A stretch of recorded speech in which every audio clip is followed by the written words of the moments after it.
استغفر الله العظيم استغفر الله العظيم استغفر الله العظيم الذي لا اله الا هو الحي القيوم واتوب اليه. الفاتحه الى روح سيدنا رسول الله وآل سيدنا رسول الله وأصحاب سيدنا رسول الله صلى الله عليه وسلم إلى أرواح بمشايخنا وأساتذتنا وإلى أرواح آبائنا وأمهاتنا وأجدادنا وجداتنا وجيراننا وجميع المؤمنين والمؤمنات المسلمين والمسلمات أن الله يتغشاهم بالرحمة والمغفرة ويعيد علينا من بركاتهم وأسرارهم وأنوارهم وعلومهم ونفحاتهم في الدين والدنيا والآخرة على هذه النية وعلى كل نية صالحة جامعة لكل خير دافعة لكل شر.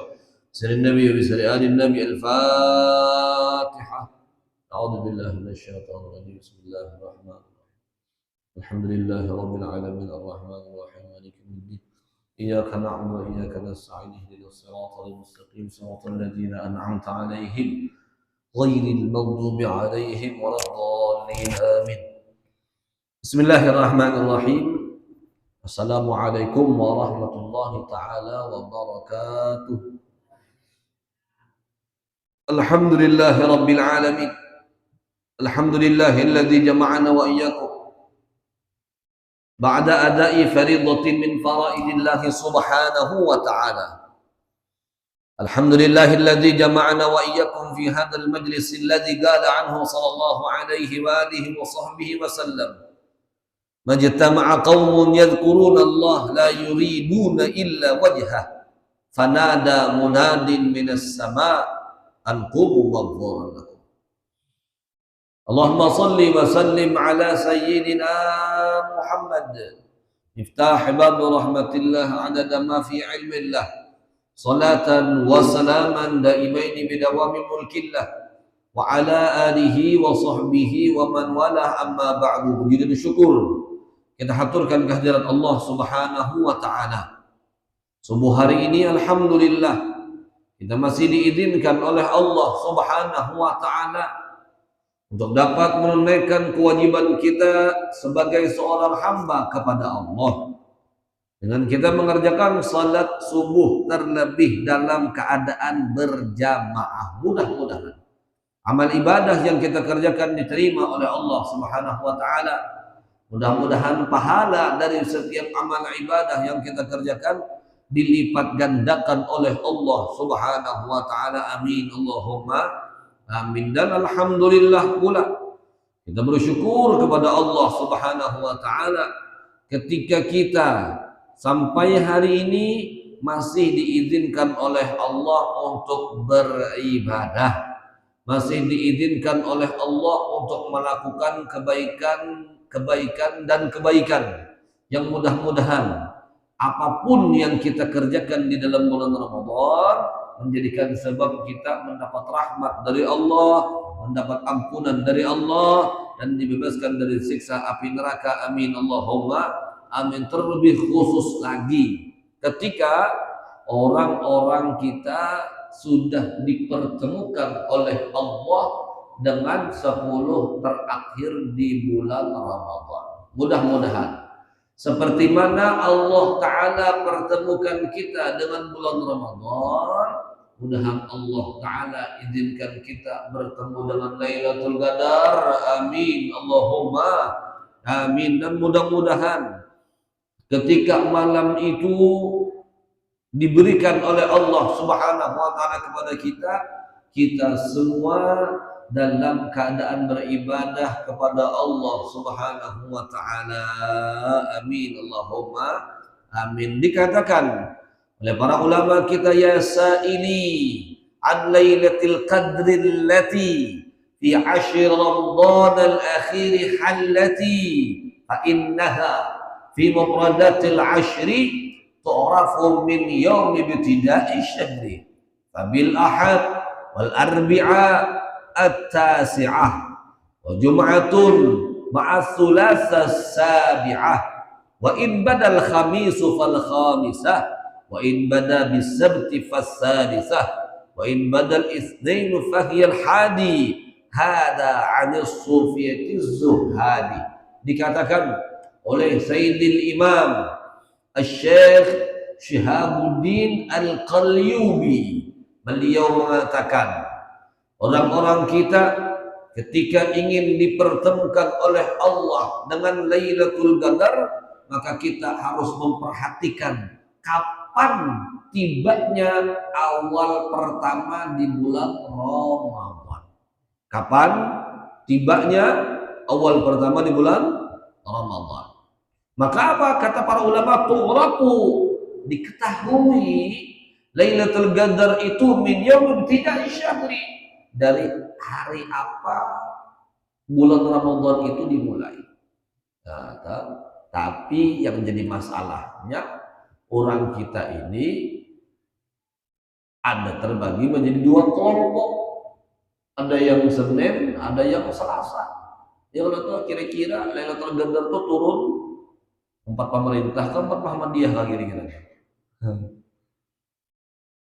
Buat pemerintah kan Muhammadiyah kan? Yang namanya Lailatul Qadar itu kadang memandang ormas, kadang memandang kelompok apapun.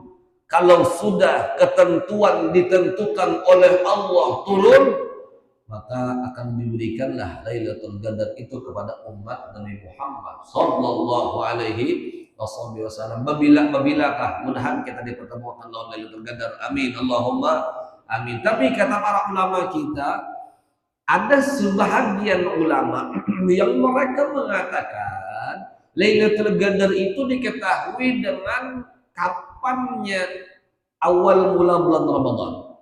Diketahui dengan hari apa masuk bulan Ramadan, maka diperkirakan. Ini pun kadang istilah kata jazm, keyakinan yang yakin 100%, kadang ini hanya tajrubah. Apa itu tajrubah? Pengalaman. Tapi pengalaman siapa? Pengalaman Imam Ghazali. Pengalaman siapa? Syekh Syihab Al-Qalyubi. Pengalaman siapa?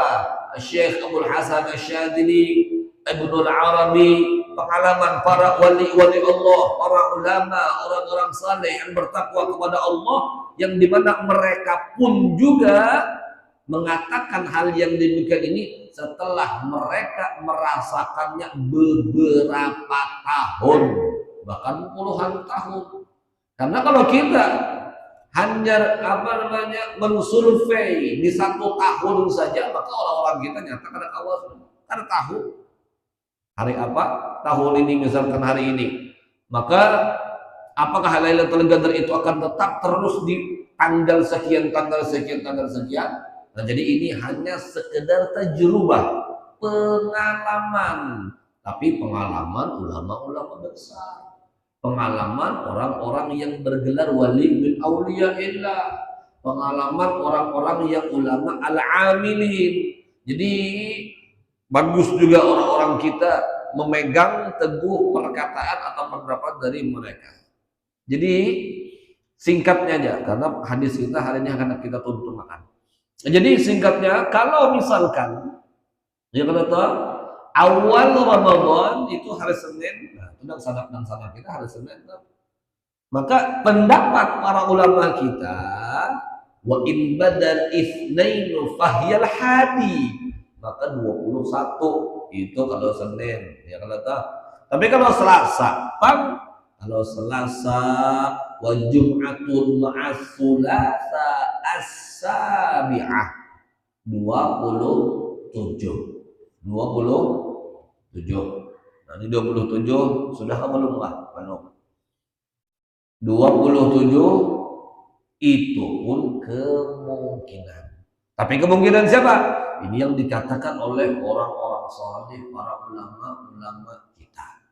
Banyak mereka pun juga mengatakan hal yang sama dengan yang disebutkan di dalam bait syair tadi.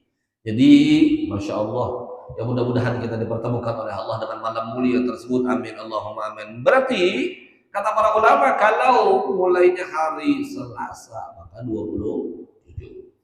Ada pula Al-Imam Ibnul Arabi, beliau mengatakan apabila awal Ramadan hari Selasa maka malam 25. Kenapa jadi malam 25? Otomatis kalau awal Ramadan itu hari Selasa, malam 25 itu pasti malam Jumat. Pasti malam Jumat. Dan Para ulama-ulama kita itu mereka mengatakan malam Jumat ini dengan tanpa Lailatul Qadar pun malaikat itu sudah turun naik karena istimewanya malam Jumat dan hari Jumat. Ditambah lagi kata para ulama sudah malam Jumat, malam 10 terakhir di bulan Ramadan, maka kemungkinan besar Lailatul Qadar pun juga malam itu. Nah, ini kan kita malam 23, malam tadi kelihatan. Hari ini hari 23, malam ini malam Kamis malam 24, malam Jumat malam 25. Itu kalau hari Selasa mulainya dapat dipastikan 25 itu pasti malam Jumat, pasti sudah ada ada. Dan jadi ujar Imam Ibnul Arabi dan sebagian ulama lainnya, kalau Selasa maka malam 25. Jadi maksud dari apa yang ingin kita sampaikan, orang-orang kita pun juga tetap beribadah di malam-malam tersebut lebih diperbanyak, dan di malam lain secara umum pun juga kita tetap beribadah. Karena Nabi beliau mengatakan taharrau lailatul qadar fil 'ashr awakhir min Ramadan. Cari kata Nabi Lailatul Qadar itu di 10 terakhir.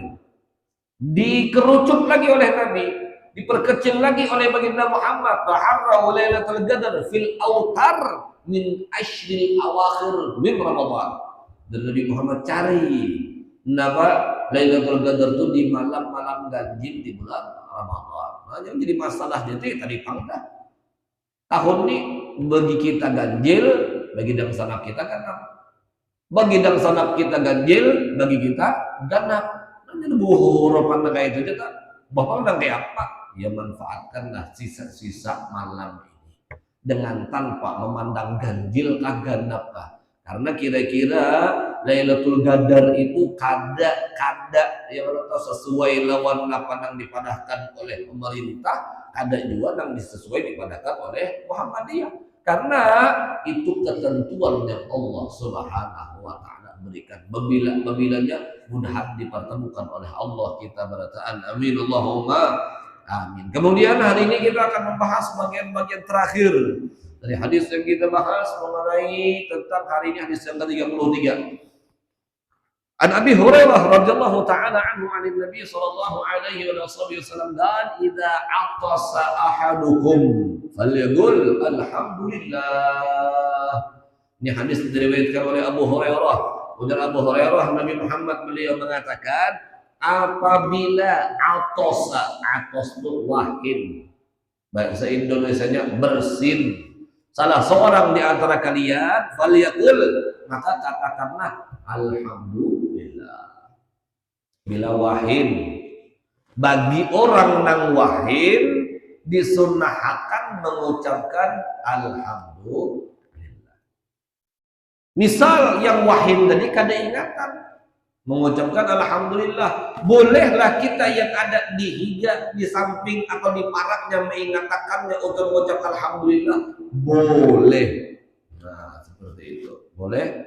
Tapi suatu ketika manakala ada sahabat Nabi yang bersin, kemudian sahabat Nabi tersebut tidak mengucap alhamdulillah, Nabi pun yang ada di dekat sahabat tersebut kada menguluakan, kada mengucapkan alhamdulillah. Nabi Muhammad SAW kada mengajari karena maksudnya kepada orang tersebut.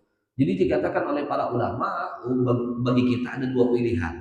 Kalau orang-orang kita ingin mengajarkan kepada orang tersebut yang harus kita katakan ketika bersin itu adalah alhamdulillah, itu ada apa-apa. Niat kita untuk mengingatkan, karena manusia itu tempatnya lupa dan lalai. Yang letak ngarang kita manusia ini banyak kali ingatnya. Lalu yang ada di higanya mengingatkan alhamdulillah, dan yang wahid alhamdulillah. Hanya jawab. Kenapa bagi orang yang mendengar si nang wahin tadi mengucap alhamdulillah, wal yaqul lahu akhuhu aw sahibuhu, maka kawannya orang yang diparaknya mengucapkan yarhamukallah. Kemudian apa? Dibalas doa lagi oleh orang nang wahin tadi, karena si nang wahin tadi didoakan oleh kawannya, ujar kawannya mudah jika mendapat rahmatnya Allah. Kemudian apa? Ujar nang wahin tadi pula mendoakan Falyaqul yahdikumullah wa yuslihu balakum. Mudah-mudahan Allah memberikan hidayah kepada kalian dan mudah-mudahan Allah memperbaiki keadaan kalian. Rawahu Al-Bukhari. Jadi kesunahan bagi orang-orang kita bila ada tandang wahid, ujar nang wahid alhamdulillah. Maka nang mendengar disunahkan menjawab yarhamu Allah. Kemudian karena yang wahid ini didoakan oleh orang yang ada di sekitarnya, ketika kita mendapat doa maka doakan balik orang tersebut. Nah, seperti itu. Tapi kata para ulama, kenapa kalimat alhamdulillah yang diucapkan ketika bersin, ketika wahid, kenapa kalimat alhamdulillah diteliti oleh para kedokteran? Ketika seseorang itu sedang bersin, maka di antara alasannya, yang pertama, seluruh anggota tubuh kita 0 sekian detik ketika itu berhenti dari aktivitasnya. Seluruh yang ada di batang tubuh kita ini berhenti dari semua aktivitasnya ketika wahid. Makanya ketika tonton wahid disuruhkan alhamdulillah dikembalikan lagi oleh Allah Subhanahu wa taala fungsi dari seluruh apa yang ada di batang tubuh kita ini setelah kita bersih, setelah kita wahid. Jangan diselajurkan Pak, acis meninggal orangnya. Jangan tahu. Tapi ada kira-kira pernah mendengar itu lah. Jarang Bang lah. Kita mendengar ada orang yang wahid langsung meninggal. Padahal ketika itu kata para kedokteran, seluruh anggota tubuh kita yang ada di batang tubuh kita ini menghentikan aktivitasnya ketika wahid. Makanya ketika itu mengucap alhamdulillah itu alasan pertama. Yang kedua, dikatakan oleh para ulama kita, karena ketika kita bersin yang keluar itu adalah virus. Makanya mau wahid itu jangan di muha kawan, acis di muha kawan, ketika kawan ibahnya wahid juga. Karena wahid itu termasuk hal yang menular. Karena yang keluar ketika itu virus. Virus penyakit yang keluar. Nah, imbah penyakit yang keluar, virus yang keluar, makanya alhamdulillah. Alhamdulillah. Tapi kena ada cara-caranya yang diajarkan oleh baginda Muhammad sallallahu alaihi wasallam kepada orang-orang kita ketika orang kita bersin itu apa yang harus kita lakukan? Yang pertama. Yang kedua, hadis yang kedua, An Abi Hurairah radhiyallahu ta'ala anhu qala kana Rasulullah sallallahu alaihi wasallam idza 'atasa wada'a yadahu aw thawbahu 'ala fihi wa khafada wa ghadda biha sawtah. Rawahu Abu Dawud wa Tirmidzi. Nabi Muhammad sallallahu alaihi wasallam ketika beliau bersin itu wada'a yadah, meletakkan tangan Nabi di mulut. Diletakkan oleh Nabi tangan sini di mulutnya, kayak orang kita juga wahid acis ya Allah. Nah, tangan kita letakkan di mulut, di depan mulut maksudnya. Nah, atau Nabi Muhammad ketika baginda Muhammad bersin meletakkan pakaiannya, maksud meletakkan pakaiannya kata para ulama kita seperti ini. Nah, bila baginda Muhammad wahid seperti ini, nah berusaha menahan supaya kada kedengaran orang ataupun supaya virusnya itu, penyakitnya itu kada sebar kepada orang lain. Jadi contohnya seperti ini. Nah, kalau orang kita ada acis saya sudah. Itu orang kita nih terkadang kurang etikanya. Apalagi yang dasar penggayaan lawan kawan di muha kawan jadi wahid. Insyaallah. Jadi dan Nabi berusaha untuk meringankan atau mengecilkan suaranya ketika bersin itu. Kalau orang kita tuh ada yang sengaja, masya Allah, udah senang senyaring-nyaringnya tuh keluar suaranya. La ilaha illallah. Jadi kalau Nabi, akhlak Nabi ketika bersin itu berusaha untuk memelankan suaranya. Ya berusaha kita ya, makanya kan ada terkadang orang wahidnya itu buntat, buntat. Jadi tutupnya berusaha ya untuk tidak mengganggu orang-orang yang ada di sekitarnya. Nah, seperti itu akhlak baginda Muhammad sallallahu alaihi wa alihi wasallam. Kemudian Ada lagi hal yang berkaitan dengan apa? Dan sanak daripada wahin ini ada juga an Abi Sa'id Al-Khudri radhiyallahu taala anhu qala Rasulullah sallallahu alaihi wasallam idza tasa'aba ahadukum, apabila ujar Nabi Muhammad tasa'aba itu menguap salah seorang di antara kalian bila menguap, maka apa yang harus kita lakukan? Fal yumsik biyadih, bila ada di antara kita yang menguap, berusaha untuk menahan dengan tangannya. Berusaha untuk menahan dengan tangannya. Kata para ulama-ulama kita, kalau orang-orang kita menahan kuap itu dengan bagian belakang dari tangan kita ini. Nah, seperti ini. Dengan menahan menguap, ya kalau tahu dengan bagian belakang, jangan dengan bagian muka, dengan bagian belakang. Nah, seperti itu. Fal yumsik biyadihi ala famih fa inna syaitan yadkhul, karena apa? Ketika ada di antara orang kita menguap dengan tanpa menutup mulut, ujar Nabi, dakhala syaitan fa inna syaitan yadkhul, masuk syaitan ketika itu ke dalam batang tubuh kita. La ilaha illallah. Makanya orang yang kata menguap tuh pada akhirnya apa? Mengoler. Kalau mengoler tuh ya sudah hendak beribadah tuh Pak, ada kawat Pak. Karena syaitan sudah sudah banyak masuk di dalam batang tubuhnya sehingga orang tersebut mengoler di dalam melakukan ibadah. Mengoler dalam melakukan ibadah, makanya berusaha ditutup ketika menguap. Nah, apalagi pengajian subuh nih, biasa kuap-kuap, apalagi menguap nih pian bila melihat kita seikong menguap, ada jatuh lagi yang lain-lain itu menjangkit juga betul menguap. Nah, jadi apa? Ditutup mulut kita tuh, ditutup supaya apa? Supaya syaitan kadang masuk. Makanya orang bahari itu ketika mengajari kita menguap, a'udzubillah minasyaitonir rajim. Nah, ambil a'udzubillah minasyaitonir rajim, minta perlindungan dari Allah Subhanahu wa taala dari syaitan yang terkutuk. Seperti itu. Jadi, ketika orang-orang kita menguap bahasa Indonesianya menguap juga lah Kak Muhammad. Menguap juga kan. Bila menguap, maka diusahakan ditutup ketika kita menguap. Jangan dibiarkan, Masya Allah, ngaran orang kita ini lah. Di tengah masyarakat kita ini ada yang beristilah, muntung atau seluas lubang buaya. Bengangaknya itu la ilaha illallah. Itu nyaman banget masukkan setan itu. Masya Allah, menguapnya kada belampu juga. Ya Allah. Fa inna syaitan yadkhul, Nabi yang mengucapkan. Kalau syaitan masuk sudah ke batang tubuh kita, pada akhirnya orang-orang kita tuh mengoler dalam beribadah. Ada tapi mau beribadah, mun panguapan kita. Masya Allah, tabarakallah.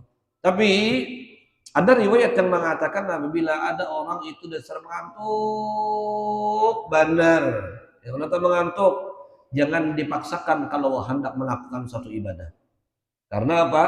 Takutannya ibadah yang dilakukannya itu malah ia mengatakan hal-hal yang keliru, mengatakan hal yang naudzubillah min dzalik, sebaliknya dari apa yang ingin kita ucapkan. Nah, ini makanya hati-hati juga ya kalau bila mengantuk, nah pajamakan dulu, bekelaplah bahasa orang kitanya. Ya kalau nah, karena apa? Apalagi mengantuk baca Quran, kok kalau kita salah-salah baca Al-Qur'annya.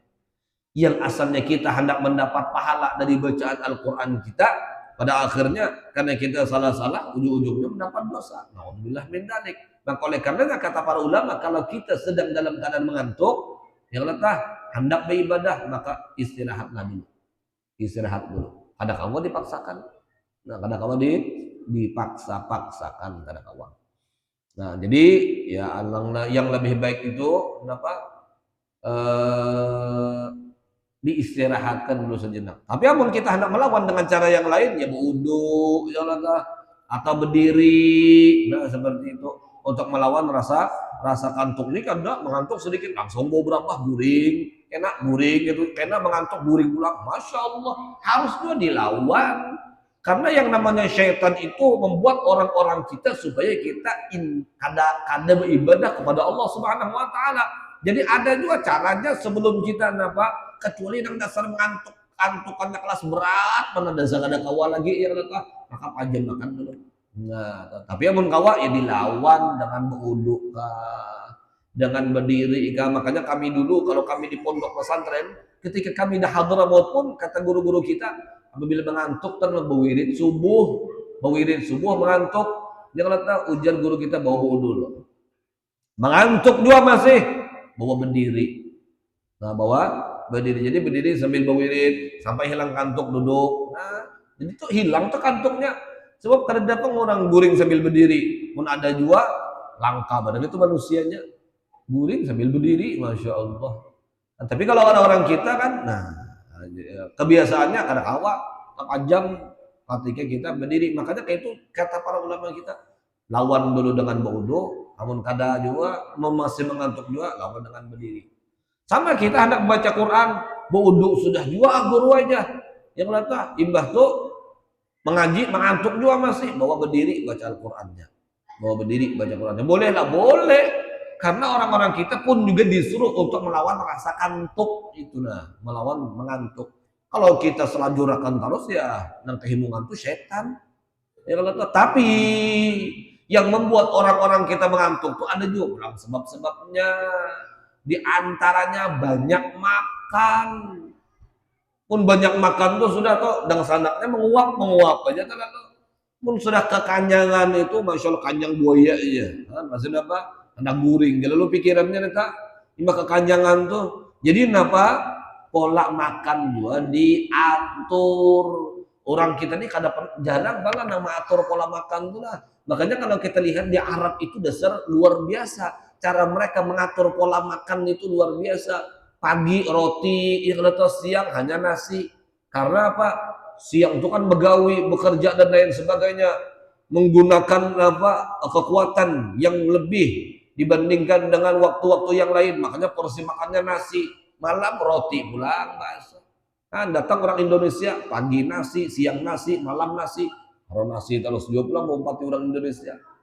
Bahkan orang Indonesia ini bilang ujar guru-guru kita, ya Allah, uniknya orang Indonesia ini setebat-setebat makan, semua makan terus. Ada yang sehari sampai 5 kali makan, ketiap pengguringan orangnya.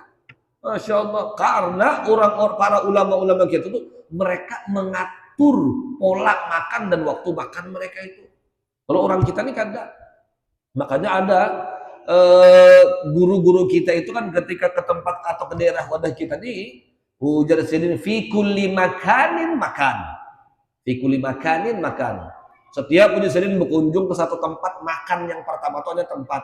Setiap berkunjung di satu tempat makan, pasti ada makanan, makan sehingga dulu orang makan, sehingga makan terus di sini ada kemakanan kita. Masya Allah, amun makan terus mengantuk, amun makan terus minum terus, pada akhirnya kenapa? Kadakawa kita mengontrol untuk keluarnya kotoran yang ada di batang tubuh kita ini, BAB-nya, yang kata, buang air kecilnya, seperti itu. Karena orang-orang dulu itu mereka selalu berusaha untuk menjaga waktu dengan sebaik-baiknya. Makanya pola makan itu dulu yang paling dijaga oleh mereka. Nah, makan kalau pagi ya sudah kerja istirahat kayak orang kita. Pagi makan karena istirahat, jam istirahat makan buah pulang. Ya Allah, coba orang-orang kita. Masya Allah. Makan ringan menjadi ringan, tapi mau ringan rancak mana jadi barat juga. Ya Allah tuh makan ringan tapi rancak. Sama ya hitungannya jadi makan berat juga. Nah, makanya orang kita ini pola makan sebenarnya yang kada teratur. Nah, lawan bila makan banyak tuh lalu tibanya tuh menguap, mengantuk. Itu sudah lumrah. Karena seperti itu sudah hukumnya. Makanya para ulama-ulama kita tuh selalu menjaga makan. Selalu menjaga pola makan mereka. Jadi ujar Nabi, bila ada salah seorang di antara kita menguap, tahan mulut kita tuh jangan terbuka lebar-lebar. Makanya orang-orang bahari itu mengajarkan ketika kita menguap sambil mengucap a'udzubillahi minasyaitonirrajim. Seperti itu. Dan karena apa? Mereka tahu hadis Nabi bahwa syaitan ketika kita menguap dengan mulut terbuka masuk syaitan ketika itu. Dan berusaha kita ini di antara adab ketika menguap tuh menahan rasa kuap itu, menahan kita tahan. Ya kalau tahu semampunya kita menahani rasa menguapnya kita tersebut. Kemudian hadis yang selanjutnya an Nabi Umamah radhiyallahu taala anhu qala Rasulullah sallallahu alaihi wasallam inna awlan nasi billah man bada'ahum bis salam, rawahu Abu Daud. Ini bagian terakhir berkaitan dengan salam, berkaitan dengan salaman dan hal yang lainnya.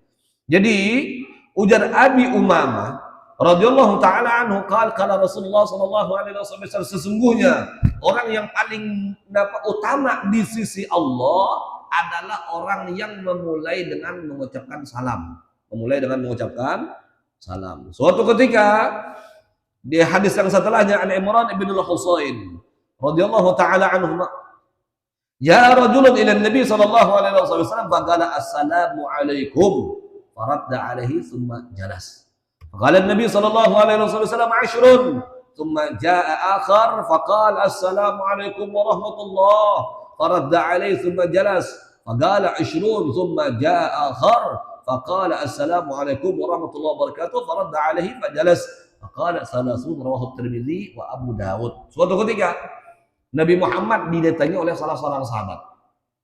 Sahabat masuk, ujar sahabat assalamualaikum.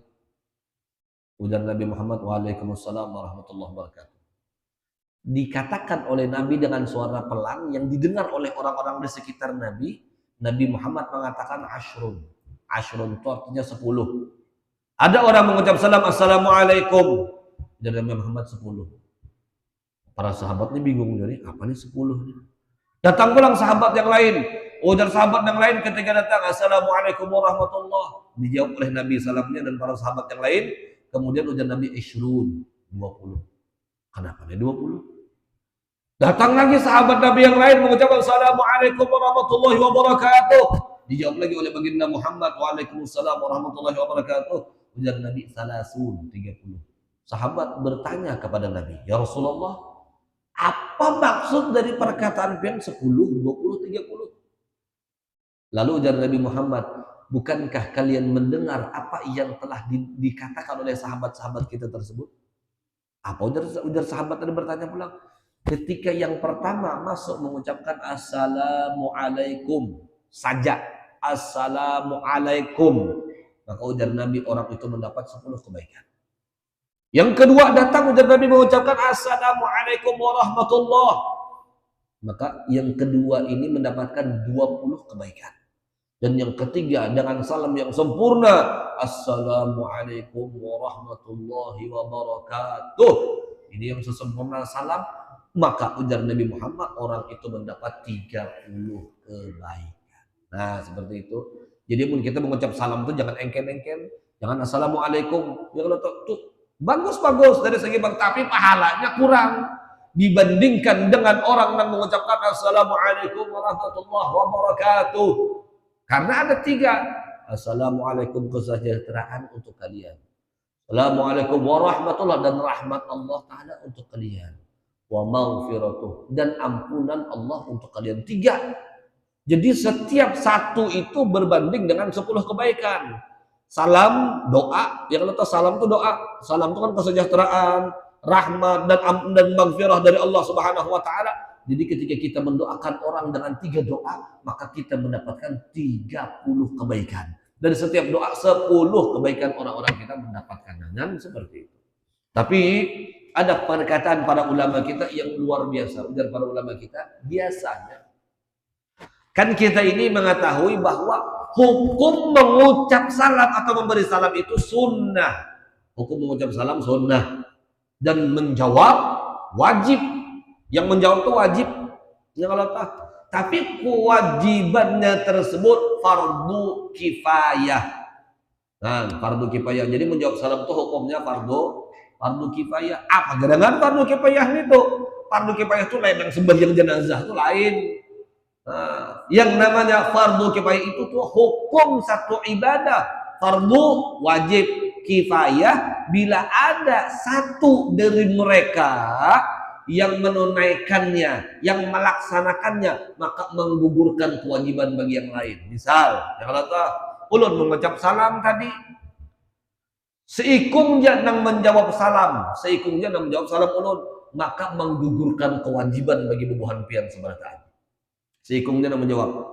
Yang kata, tapi kalau semua menjawab, maka semua mendapatkan kebaikan. Kalau seikungnya nang menjawab, yang menjawab itu dia mendapat kebaikan. Nah, seperti itu. Makanya bila ada orang bersalam, berusaha orang-orang kita yang mendengar jawab salamnya tersebut. Suatu ketika Nabi Muhammad Shallallahu Alaihi Wasallam bertanya mengenai tentang salah seorang sahabatnya. Dan Nabi Muhammad, aina fulan? Mana sahabat kita si Anu? Oh, jangan para sahabat-sahabat yang lain, wahai Rasul. Tidak, wahai Rasul. Dia kenapa di rumahnya, wahai Rasul. Ujar Nabi Muhammad Shallallahu Alaihi Wasallam, hayya nazuruh. Mari kita mengunjunginya. Mari kita menjenguknya. Ada apa gerangan terhadap sahabat kita tersebut? Setelah dijenguk oleh Nabi, diketuk oleh Nabi pintu, ujar Nabi, assalamualaikum warahmatullahi wabarakatuh. Ujar nang di dalam. Ya kalau padahal nang di dalam rumah itu mendengar napa salam, ucapan salam dari Nabi, tapi mereka menjawabnya dengan memalamkan suara. Bersalam lagi Nabi Muhammad yang kedua. Udah Nabi Muhammad, assalamualaikum warahmatullahi wabarakatuh. Udah di dalam. Ada mendengar di luar nih? Yang ketiga, mengucap salam lagi Nabi Muhammad, assalamualaikum warahmatullahi wabarakatuh. Kemudian ujar di dalam, waalaikumsalam warahmatullahi wabarakatuh. Hanya mengeraskan suara. Imbah keluar setuan rumah, ujar Nabi Muhammad, ya fulan mabik. Kenapa kami menjawab salamku yang terakhirnya, yang pertama, yang kedua, Pak? Kenapa ada kami menjawab? Ujarnya, wahai Rasul, ulun ini sebenarnya bersama dengan anak dan istri ulun mendengar pian mengucap salam. Dan kami itu tahu, wahai Rasul, kalimat salam dari pihak salam itu kan artinya doa. Kesejahteraan untuk kalian, rahmat untuk kalian, ampunan untuk kalian, dan kami jarang-jarang mendapat doa dari pian seperti itu. Maka oleh karenanya, wahai Rasul, ketika pian mengucap salam, ulun jawab dengan sepelan-pelan suara supaya pian mengulangi lagi salamnya pian tersebut. Masya Allah. Yang Allah mengucap salam Nabi Muhammad, karena ujar sidin, setiap yang pian katakan itu doanya diaminkan oleh para malaikat Allah, dan kami semua mengharap doa pian tersebut, wahai Rasul. Makanya kami mengeraskan suara di jawaban salam yang ketiga, wahai Rasul. Masya Allah. Nah, karena kenapa pulang tuh jadi yang ketiga hanya dijawab kadang sampai sekian-sekian kali. Di dalam Islam itu ada adab bertamu. Bila ada orang mengetok, saudara, assalamualaikum, assalamualaikum, sampai 3 kali. Amun sudah 3 kali itu batasannya. Maka amun orang kita mengetok 3 kali, sudah mengucap salam 3 kali, orang rumah kada membukai, maka yang harusnya kita lakukan, kita berjauh. Karena mungkin orang itu kada hendak menamui kita, ini ada orang kita nih, amun kada dibukain, kada berjauh. Amun kada dibukain lawang, kada berjauh. Ujar la ilaha illallah. Padahal di dalam Islam itu 3 kalinya batasannya. Makanya ujar sidin, wahai Rasul, makanya ulun jawab yang ketiga. Karena kalau yang ketiga ini kada ulun jawab, pasti dia akan bulik, wahai Rasul, meninggalkan kami. Masya Allah, ini adab Islam. Kalau orang kita amun kada dibukai lawang, ya kalau tuh mengetok-ngetok gitu, nah, kada berjauh tuh bang dari rumahnya tadi, masya Allah, tabarakallah. Kalau orangnya tadi itu kan hendak ditamui kah? Kalau orangnya lagi hauran kah? Kayak itu tuh husnudzonnya kita, prasangka baiknya kita, siapa tahu aja lagi istirahat kah? Ini kada. Hubungan kita ini emang kada dibukai aja lawang, ya Allah, kada ampih tuh mengetok, bahkan menyaring gendahannya daripada yang pertama-pertama itu. Bisanya kada mendengar aja, bisa jadi dapur jam dinyaringinya. Ini Allah tahu, itulah orang-orang kita. Padahal adab Islam itu berbeda. Seperti itu seharusnya orang-orang kita mengaplikasikan dalam keseharian kita. Adab bertamu ke rumah orang lain, seperti itu. Masya Allah. Ini diajarkan oleh sahabat Nabi. Lalu ketika itu tersenyumlah baginda Muhammad ketika mendengar pernyataan dari sahabatnya tersebut. Ujar mereka, kami mengharap doa dari pian wahai Rasul. Masya Allah. Doa dari Nabi Muhammad, karena salam itu doa. Ketika kita menyebarkan salam, sama kita menyebarkan doa untuk orang-orang lain. Dan Ada beberapa etika pulang yang diajarkan oleh Nabi bagi orang yang berjalan, karena bila menemui orang yang duduk yang berjalan di dulu mengucap salam, assalamualaikum. Yang nang berjalan dan mau akan mengucap. Nang apa? Ya mendudukan tuh menjawab saja mereka. Tapi orang kita ini terkadang ya tak huruf, kena nang berduduk nang mulai salam, kena anut, kayak akan jadi masalah lah. Yang penting orang kita berusaha menebarkan kebaikan. Menebarkan kebaikan karena afsus salam bainakum. Nabi Muhammad menyuruhkan kita untuk terus menebar salam. Salam itu kesejahteraan kepada seluruh manusia. Seperti itu. Kemudian tiga hadis yang terakhir. An Anas radhiyallahu taala anhu qala rajulun ya Rasulullah ar-rajulu minna yalqa akhahu aw sadiqahu ayanhani lahu qala fayaltazimhu wa yugabbiluhu qala afa ya'khudhu bi yadihi wa yusafihu qala na'am rawahu Tirmidzi. Nabi Muhammad ketika itu ditanya oleh salah seorang sahabat, ya Rasulullah, ujar sahabat tersebut, apakah jikalau kami bertemu dengan saudara kami yang lain, bertemu lawan kawan kami yang lain, apa yang harus kami lakukan wahai Rasul? Yang kata, apakah kami harus menunduk terhadap orang tersebut? Menunduk. Nah ini yang diindahkan, makanya sebahagian kalau orang-orang kita kan biasa kalau lewat di hadapan orang tua nggak bertunduk, yang kata, apa lagi? Pokoknya bila lewat di hadapan orang-orang yang kita hormati dan lain sebagainya kita menundukkan diri, yang kata itu dari hadis inilah para orang-orang saudara-saudara kita sebelah itu yang melarang orang kita untuk bertunduk lawan sesama manusia lainnya. Tapi kata para ulama-ulama kita tidak mengapa kalau niatnya tersebut untuk ta'zim, mengagungkan dan menghormati orang tersebut, kada apa-apa. Ya kada apa-apa. Ini kada lawan bila ada ulama, orang alim, orang soleh, yang pun ada orang alim, ulama, para habaib yang kita menunduk di hadapan mereka diabuti, ada orang lawan bendera bertunduk, yang kita hormat lawan bendera, itu bendera aja kita hormati, apalagi orang-orang soleh, orang-orang alim yang pacang membawa kita ke dalam surganya Allah Subhanahu wa taala, yang menggiring kita untuk masuk ke dalam surganya Allah Subhanahu wa taala, yang telah menunjukkan kita jalan menuju surga. Kita patut kata para ulama hormat kepada mereka, memuliakan dengan mereka.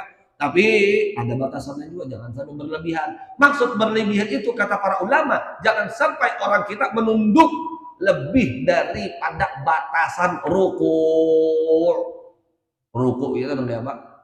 Yang kita jangan lebih benar daripada batasan ruku' kita supaya kadang menyalahi nas hadis ini. Nah, seperti itu. Kalau orang kita kan menundukkan kepala, bila orang tua atau orang soleh kah, orang alim kah, atau siapakah yang kita hormati menundukkan kepala kita. Kada apa-apa, boleh saja. Yang kada boleh itu sujud di hadapan makhluknya Allah. Ketika kita bertunduk aja menghormati mereka, memuliakan mereka, kadang jadi masalah. Itu diperbolehkan oleh para ulama-ulama kita karena itu hija ujar guru-guru kita di Hadramaut itu. Amun orang Banjar ni nak ujar sidin, yang kata orang Banjar ke orang Indonesia secara umum, yang dimana mereka beradab arah ketika tulak ke sana. Karena ketika mau santri itu kan kalau sebulan, 2 bulan, 3 bulan, masya Allah, yang kata lawan peguruan menunduk dan lain sebagainya. Tapi imbas setengah tahun, setahun, 2 tahun, 3 tahun, cagap dia kepala gulu. Ya Allah, la ilaha illallah. Ini nang langkahnya ujar mereka. Makanya ujar mereka, kalau mereka dapat mempertahankan adab mereka tersebut dari awal mereka datang sampai mereka selesai sekolah, maka mereka menjadi kekasih Allah, wali min auliyaillah. Itu adab orang-orang saleh seperti itu. Masya Allah, tabarakallah. Jadi apa? Kita tidak diperkenankan menunduk berlebihan, menunduk yang berlebihan. Nah, seperti itu, lebih daripada batasan ruku.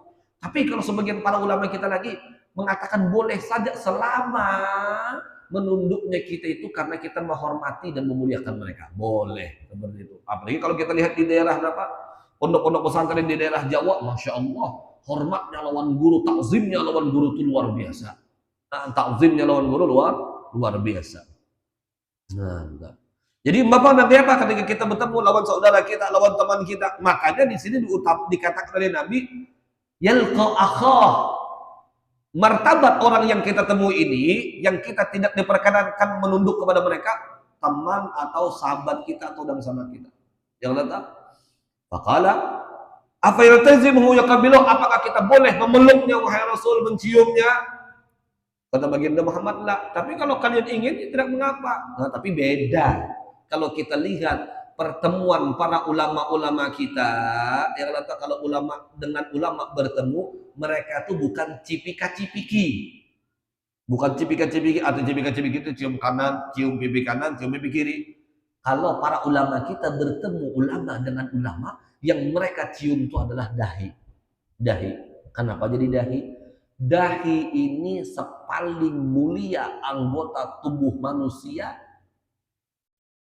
yang dipakai untuk menundukkan diri dan merendahkan diri kepada Allah Subhanahu wa taala.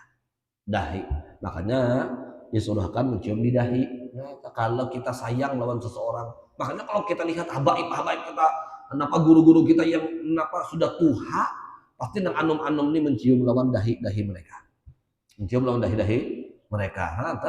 Adab orang-orang saleh kita mencium. Kenapa jadi dahi? Karena dahi ini merupakan anggota tubuh manusia yang paling istimewa. Itu dahi. Nah, jadi kalau mencium dahi, kalau orang saleh yang kita temui seperti itu. Qala ujar apa orang afa ya'khudhu biyadihi wa yusafihu, apakah mengambil tangannya kemudian bersalaman? Ujar Nabi Muhammad, na'am. Iya. Nah, disinilah nampak lalu timbul kesunahan bersalaman, yang dimana orang pertama yang memulai bersalaman itu adalah orang-orang Yaman. Itu akan disebutkan di hadis yang setelahnya. Hadis yang setelahnya. Ujar Nabi Anil Bara radhiyallahu ta'ala anhu qala Rasulullah sallallahu alaihi wasallam, ma min muslimin yaltaqiyan fa yatasaffahan illa ghufira lahumā qabla an yatafarraqa, rawahu Abu Dawud, Tirmidzi wa Ibnu Majah. Jadi ujar Nabi Muhammad, bila dua orang muslim, tapi ini perlu digaris bawah, idzal taqal musliman au ma min muslimaini yaltaqiyan, dua orang muslim lawan muslim yang bertamuan yang kata, atau muslimah lawan muslimah bertamuan, maka bolehnya bersalaman. Tapi kalau muslim lawan muslimah bertamuan bersalaman, haram kalau bukan muhrimnya. Yang kata haram kalau bukan muhrimnya. Nah, apalagi nak bersalaman dengan anum surung nang tuha kada, ini terbalik caranya. Kalau guru-guru kita tuh abang lawan nang tuha, ya kada bapak menyuruh masih. Guru-guru kita kalau nang tuha, nang anak bersalaman, tapi kalau nang anum, apalagi nang bujang-bujang, oh tuh angkat tangan tuh guru-guru kita kada mau. Tapi ini dipraktekkan oleh guru-guru kita. Ya Allah, kalau nang tuha, ya Allah, nang tuha benar. Itu kan apa? Karena bimanzilatil walidah, kedudukannya sama seperti orang tua kita, kata para ulama. Nah, seperti itu. Karena orang-orang kita terkadang ini kan, orang tua ini mengambil hatinya itu terkadang lebih besar, yang tahu businya sedih, mengambil hatinya sedih dan lain sebagainya. Makanya sebagian para guru-guru kita kalau lawan nang tua itu terkadang menyuruh, tapi kalau nang anum ada. Kalau lawan anum kada. Nah, seperti itu. Kalau kita ini kada malah lawan anum nang menyuruh, lawan nang tua kada. Kisah bu udu, jadi ulun bu udu. Ujar, kalau nang anum kada bu udu anai. La ilaha illallah, jangan berusaha kita. Karena ini sunnahnya Nabi SAW. Dapatnya orang kita reuni, masya Allah, reuni SD, reuni SMP, reuni SMA, 3 kali buka puasa di luar, reunian, ketemuan lakian binian bersalaman, kata urusannya. La ilaha illallah. Padahal itu kada boleh, ya kata, amun lelakian sama lelakian boleh, bebinian sama bebinian boleh, adu gura sama-sama tuha juga sudah jadi. Bujur, buhan ini sama-sama sudah tuha, tapi pernah sesekolahan, pernah sekelas, bapak lagi behari, kenapa? Cinlok, cinta lokasi. Anu bilang apa namanya tuh? Cinta lama bersemi kembali. Ayo biar ini yang membahayakan, ya kata. Jadi orang kita tuh hati-hati juga kayak itu. Wah, alasan reuni. La ilaha illallah, diingatkan perkara kenapa kisah-kisah hari kala benar ini. Masya Allah. Jadi kenapa kalau kawak kita berusaha lah menghindar dengan hal yang demikian itu. Lain apa? Lain halnya dengan orang-orang yang lebih tua daripada kita dan kita anggap sudah itu orang tua kita, apalagi mereka pun juga pernah mengajarkan kepada kita, guru kita lah sambatannya. Nah, itu tidak mengapa para ulama kita termasuk hal yang melakukan hal yang demikian ini. Kemudian An Anas ibn Malik radhiyallahu taala anhu qala lamma jaa ahlul Yaman, manakala datang orang ahli Yaman kepada baginda Muhammad sallallahu alaihi wasallam, ujar Nabi, "Ja'akum ahlul Yaman wa hum awwalu man ja'a bil musafahah." Jadi orang pertama yang memulai dengan bersalaman itu adalah orang-orang Yaman. Orang Yaman ini dasar luar biasa, diberikan khususiat oleh Allah Subhanahu wa taala yang istimewa, yang begitu banyak, yang luar biasa. Ini orang Yaman. Ujar Nabi Muhammad, "Al-iman Yaman wal fiqhu Yaman." Kalau kita ingin melihat orang yang teguh kekuatan keimanannya kepada Allah, lihat orang-orang Yaman. Kalau kita, ujar Nabi Muhammad, ingin melihat orang-orang alim, faqih, dari seluruh penjuru dunia, lihatlah orang-orang Yaman. Pernah ada pertemuan ulama. Ketika itu, yang namanya pertemuan ulama dulu, yang datang itu dasar ulama. Orang alim. Dia kata, ngarannya kan pertemuan ulama. Tapi ini pertemuan ulama. Nang bujur-bujur ulama itu paling beberapa ekong dah. Yang ada nih pendakwah aja, penceramah aja. Yang namanya ulama, bujur-bujur ulama tuh langka sudah ini. La ilaha illallah. Jadi apa? Bahari itu pernah pertemuan ulama, sama-sama ulama. Jadi ketika itu bingung hendak menjadikan siapa nang pantas untuk menjadikan imam. Untuk dijadikan imam itu siapa? Lalu ada diadakan sayembara. Sayembaranya nanti apa? Siapa orang yang kawa mendatangkan sunnah salat paling banyak, inyak nang akan menjadi imam. Masya Allah. Udah yang sigong ulun 20, udah yang lain 50, udah yang lain sekian sampai 100, 200. Ada salah seorang ulama dari kota Yaman. Sunnah yang berkaitan dengan sholat 500 sunnah, 500 sunnah ujar sini. Kalau kalian ingin aku mendatangkan dengan dalil-dalilnya, saat ini pun aku dapat mengeluarkan semua dalilnya yang 500 tadi ujar sini. La ilaha illallah. 500 sunnah yang ada dalam sholat, yang hal yang berkaitan dengan sholat, baik sebelum sholat, ketika sholat, dan di luar sholat. Kalau kita rinciakan itu kita 100 gitu untung mana sudah, 50 gitu untung mana sudah, sidin 500. Ujar ulama-ulama yang lain nih, takadam, pian maju, sidin lah yang diizinkan untuk menjadi imam di antara para ulama-ulama zaman itu. La ilaha illallah, luar biasa. 500 sunnah didatangkan. Ayo pian. Orang kita tegawi 10 dikit untung sudah. Masya Allah. Sebutin lagi terakhir. Lewat mana jamnya sudah dikasih yang buhan pian. Karena ini Rabu terakhir juga bang lah. Yang Rabu terakhir juga, insya Allah Rabu kena hari raya. Insya Allah. Nabi Hurairah radhiyallahu taala anhu qala Rasulullah sallallahu alaihi wasallam, "Man jalasa fi majlisin fakathara fihi lagatu, qala qabla an yaquma min majlisi dzalik, subhanakallahumma wa bihamdik asyhadu an la ilaha illa anta astaghfiruka wa atubu ilaik." Ujar Nabi Muhammad, barang siapa duduk di satu majlis yang di mana arti majlis itu dulu perlu kita ingat. Majlis itu duduk orang berkumpul berdua, bertiga, berempat, bersepuluh, itu majlis namanya. Jadi ada majlis kebaikan, ada majlis yang kada baik. Amun di situ dikisahkan yang baik-baik, majlis kebaikan namanya. Ada pula yang kada baik dikisahkan, majlis dua namanya, tapi majlis kada baik. Apabila di majlis itu kata baginda Muhammad banyak hal-hal yang tidak diinginkan, kata-kata yang kada baik diucapkan, maka sebelum kita berdiri ucapkanlah subhanakallahumma wa bihamdik asyhadu an la ilaha illa anta astaghfiruka wa atubu ilaik. Disebut oleh para ulama dengan kafaratul majlis.